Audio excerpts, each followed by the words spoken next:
Okay, so a lot of people seem to have a problem with the new Godzilla movie, even the Japanese, and I think I have a good idea why that is. Say it with me now. Too many humans and not enough monsters! Yeah, just like Hollywood's last little stab at this classic movie monster, I find more and more people are complaining about the same problem it had back then. Too much focus on characters we don't care about, having too many issues not concerning the monster. So here's the deal. I'm just gonna spell it out. The mixture for a good monster movie is this.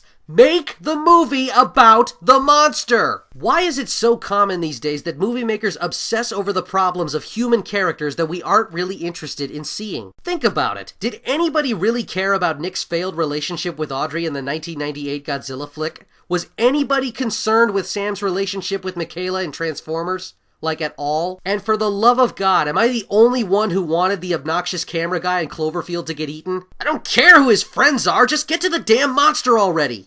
You know what it's like? It's like going to the zoo and then instead of the zookeeper bringing out the tigers, he starts talking about his divorce proceedings. It kinda misses the point, don't you think? Movies like Jaws, the Alien movies, Jurassic Park, and Pacific Rim, whether you like them or not, they all had one thing in common. They made sure the monsters were the stars of the film. Every problem that the main characters had in Jaws was based around the fact that the shark was eating people and running amok on a busy beach town. And the only real friction between the characters were disagreements on how best to contain, kill, or escape the shark. Ripley and her crew were just doing their usual work with typical work gripes until this space creature arrives on their ship and threatens their lives. Again, most of the problems and frictions between the characters stems from the fact that the alien was aboard their ship killing them, and they had no ability to stop it. Jurassic Park set up all the characters in the first act of the film, their plans, their motives, their personal issues with each other, but the second and third acts all revolved around the plans failing and the dinosaurs threatening to eat them. The second that power went out, the movie stopped being about their drama and became focused on escaping dinosaurs. Pacific Rim showed the kaiju within the first few minutes of the movie. That's how much it wanted to emphasize how important the monster was to the story. The crux of the entire plot is around the fact that these kaiju are invading and everybody is trying to find the best way to counter them. Almost every problem in the movie is centered around these monsters and how they affect the characters. Pentecost's issue with the government is a disagreement on how best to repel the kaiju.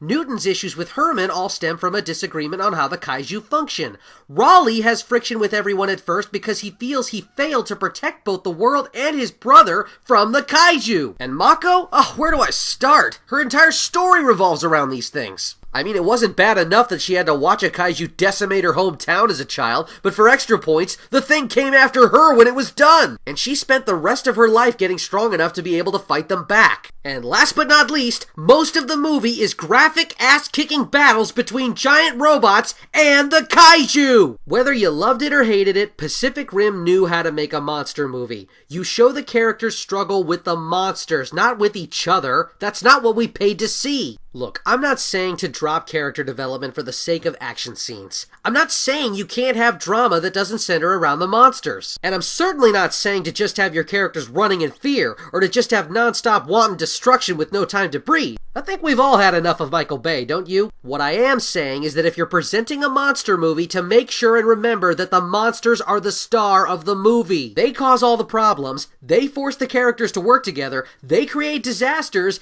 and they're the title of the damn movie! All I'm saying, credit where credit is due. Attention where attention is due. I don't think it's too much to ask to have monsters in a monster movie.